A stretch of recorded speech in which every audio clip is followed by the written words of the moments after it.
Hello guys, स्वागत है आपका हमारे एक और नए वीडियो में। तो आज के वीडियो में हम देखेंगे कि एक्सेल के अंदर हम लोग अपने स्टॉक को कैसे मैनेज करते हैं। तो जैसा कि आप देख सकते हैं कि हमारे पास यहाँ पे परचेज का स्टॉक दिया हुआ है, उसके बाद हमारे पास सेल का स्टॉक दिया हुआ है और फिर यहाँ पे करंट स्टॉक दिया हुआ है। तो यहाँ पे देखिए परचेज क्या हुआ है। तो यहाँ पे जैसे माउस जो है ये 10 जुलाई को यहाँ पे परचेस हुआ है। कितने परचेस हुए हैं? तो 250 माउस हमने यहाँ पे खरीदे हैं 10 तारीख को। फिर माउस यहाँ पे हमने 11 तारीख को जो है 55 बेच दिए। तो करंट में हमारे पास कितने माउस बचे हैं ये हमें निकालना है। तो वो कैसे निकालेंगे? तो ये सारी चीजें हम लोग फॉर्मूले की मदद से करेंगे, क्योंकि आप देख सकते हैं कि परचेज का यहाँ पे दिया हुआ है माउस और सेल का दिया हुआ है यहाँ पे। तो ये जो डाटा है दोनों ये सेम नहीं है, परचेज और सेल बराबर नहीं चल सकता है। ये जो है माउस कभी आपका पहले बिक जाएगा, कभी आपका प्रिंटर पहले बिक जाएगा, तो ये सारी चीजें बराबर नहीं चलेंगी। तो इसको कैसे हम लोग अच्छे से मैनेज करेंगे वही हम सीखने वाले हैं इस वीडियो के माध्यम से। तो चलिए शुरू करते हैं। इसके लिए हम लोग सीट 2 पे आ जाते हैं और एक नई सीट ले लेते हैं। तो ये हमारी नई सीट दी हुई है, इसको थोड़ा जूम कर लेंगे कंट्रोल और माउस के साथ जो स्क्रोलिंग व्हील होता है उसकी मदद से। और यहाँ पे तीसरी रॉ से हमें लिखना है सबसे पहले तो सीरियल नंबर, फिर यहाँ पे हमें डेट लिखनी है और उसके बाद हमें लिखना है आइटम और फिर क्वांटिटी। तो ये जो है ये हमारा हो जाएगा किसके लिए? तो परचेज के लिए। तो ये परचेज के लिए हमने बना दिया। तो इसको मर्ज कर देंगे और यहाँ पे लिख देंगे परचेज स्टॉक। तो ये हमारा परचेज का स्टॉक बन गया। इसके बाद दोबारा हमें लिखना है सीरियल नंबर और डेट, आइटम और क्वांटिटी। तो ये वाला जो है ये हमारा स्टॉक हो जाएगा सेल का स्टॉक। तो इनको तीनों को चारों को सिलेक्ट करेंगे, फिर यहाँ पे मर्ज एंड सेंटर पे जाएंगे, मर्ज कर देंगे और इसको लिख देंगे सेल्स स्टॉक। तो ये सेल का स्टॉक बन गया। इसके बाद और हमें स्टॉक बनाना है तो इसको भी ऐसे ही सेलेक्ट करेंगे और यहाँ पे 3 लेने हैं तो 3 को सेलेक्ट करके मर्ज एंड सेंटर कर देंगे और यहाँ पे लिखेंगे करंट स्टॉक। तो ये करंट स्टॉक हो गया। यहाँ पे भी आपको लिखना है सीरियल नंबर और यहाँ पे आइटम और यहाँ पे क्वांटिटी, इसमें डेट नहीं रहेगी।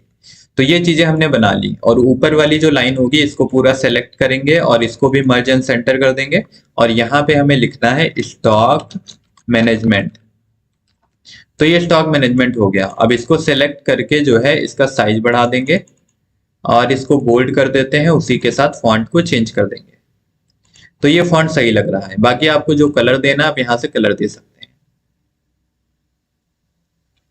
तो कलर देख लेते हैं कौन सा सही लगेगा।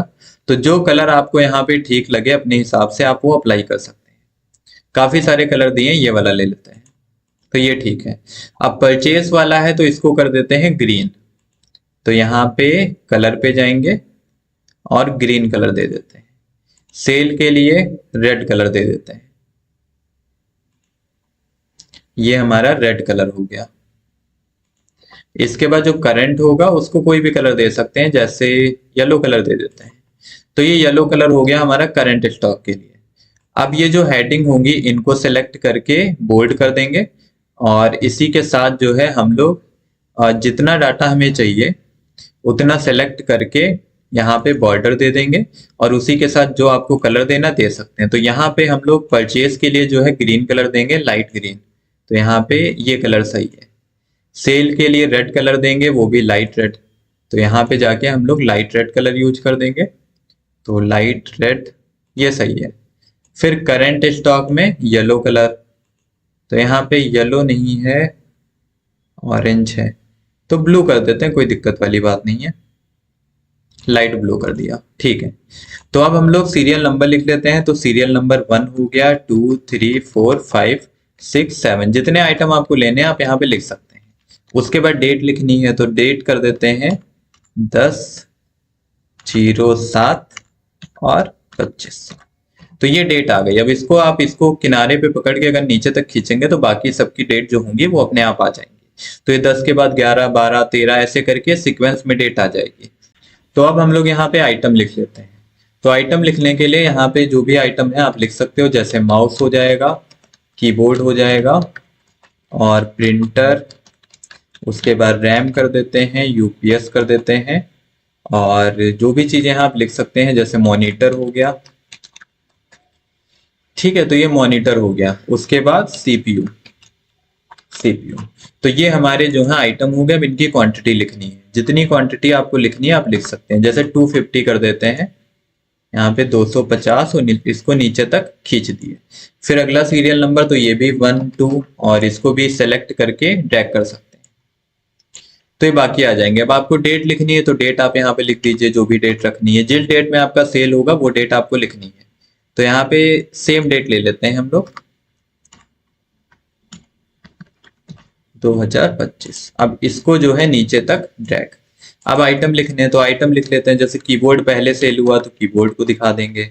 फिर यहाँ पे प्रिंटर हो गया, उसके बाद माउस कर देते हैं, उसके बाद यूपीएस। तो एक सीक्वेंस में नहीं रखेंगे कुल मिला के, यहाँ पे देख सकते हैं कोई सीक्वेंस हम लोग मेंटेन नहीं कर रहे हैं। तो इसमें क्या बच गया, रैम, तो रैम कर दिया।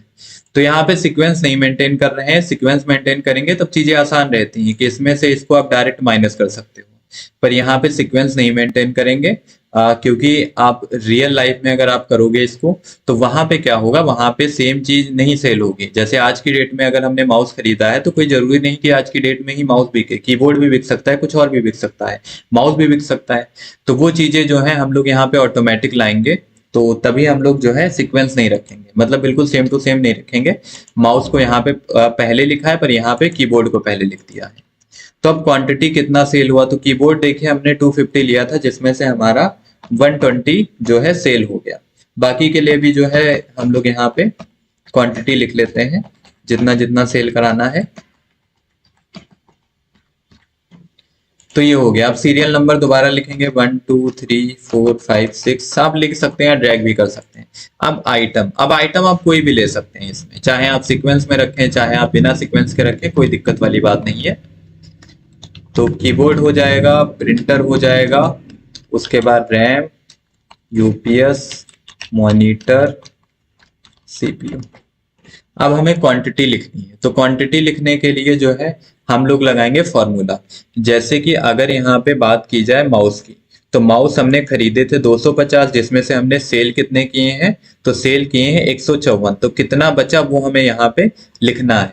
तो इसके लिए हम लोग लगाएंगे फॉर्मूला। तो सबसे पहले इक्वल लगाएंगे, फिर यहाँ पे लिखना है समिफ, और समिफ लिखने के बाद आपको पहले तो यहाँ पे परचेज जो हुआ है तो परचेज वाले आइटम लेने हैं, ठीक है। फिर आपको कीबोर्ड में F4 बटन दबानी है, कॉमा लगाना है। इसके बाद आपको जो है ये वाला जो माउस दिया हुआ है करंट स्टॉक में, इस पे क्लिक करना है, फिर कॉमा लगाएंगे। अब यहाँ पे जो आपकी क्वांटिटी दी है, ये वाली क्वांटिटी, आपको क्वांटिटी को सिलेक्ट कर देना है और F4 प्रेस करना है। तो ये F4 हो गया। तो F4 करने से क्या हुआ कि ये चीजें यहाँ पे आ चुकी हैं। अब दोबारा आपको यहाँ पे कॉमा लगाना है, कॉमा मत लगाइए, आप ब्रैकेट को क्लोज करके माइनस लगा दीजिए। तो यहाँ पे ब्रैकेट क्लोज करके माइनस, तो अब होगा क्या कि ये देखेगा इसमें कि माउस कहाँ पे है और माउस का जो टोटल होगा वो करके बताएगा। अब इसमें हमें माइनस क्या करना है, तो सम इफ दोबारा लगाएंगे और सेम फॉर्मूला रहेगा। इस बार हमें जो है ये सेल वाला लेना है। तो पहले तो हमने परचेज का किया, फिर माइनस सम इफ। अब सेल वाले में पहले हमें लेना है क्या, यहाँ पे आइटम्स, उसके बाद F4 की प्रेस करेंगे, कॉमा लगाएंगे, फिर हमें ये वाला माउस सिलेक्ट करना है करंट स्टॉक का, फिर यहाँ पे कॉमा लगाएंगे। इस बार हमें क्वांटिटी सेलेक्ट करनी है, F4 प्रेस करना है। तो ये हमारी क्वांटिटी आ चुकी है। अब इसके बाद ब्रैकेट को क्लोज कर देंगे, जो ब्रैकेट हमने ओपन किया था वो क्लोज कर देंगे और यहाँ पे इंटर कर देंगे। तो जो करंट स्टॉक बचेगा वो आ जाएगा। इसको आप नीचे तक ड्रैग कर दीजिए, जिससे क्या होगा कि एकदम जो है एक्यूरेट रिजल्ट हमें मिलेगा। ये देखिए।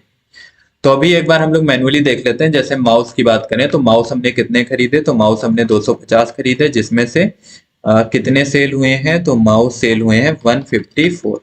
तो यहाँ पे अगर हम लोग माइनस करें इस वाली वैल्यू से माइनस ये वाली वैल्यू, तो 96 आया, यानी कि ये सही बता रहा है।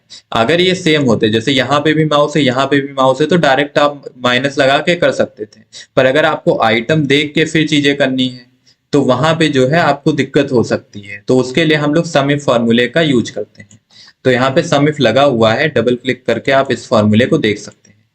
तो फॉर्मूले ने क्या किया कि पहले सम इफ लगा है, यहाँ से देखिए ये सम इफ लगा है, फिर आपका जो है परचेज का जो आइटम है वो सिलेक्ट है, उसके बाद जो है आपने यहाँ पे करंट स्टॉक सिलेक्ट किया है, उसके बाद जो है आपने ये क्वांटिटी सिलेक्ट की है, फिर इसके बाद माइनस लगा के आपने दूसरा सम इफ दिया है, और इस सम इफ में क्या है आपका सेल्स की पूरी सेम डिटेल दी हुई है। तो इसको लगा के बहुत ही आसानी से आप ये चीजें कर सकते हैं। जो है आपने अगर ये वीडियो कंप्लीट किया हो तो आप जो है हमारे चैनल को सब्सक्राइब करिए और वीडियोज को ज़्यादा से ज़्यादा लाइक करिए ताकि और भी आपको इंटरेस्टिंग वीडियो इसी चैनल के माध्यम से मिल सके। Thanks for watching.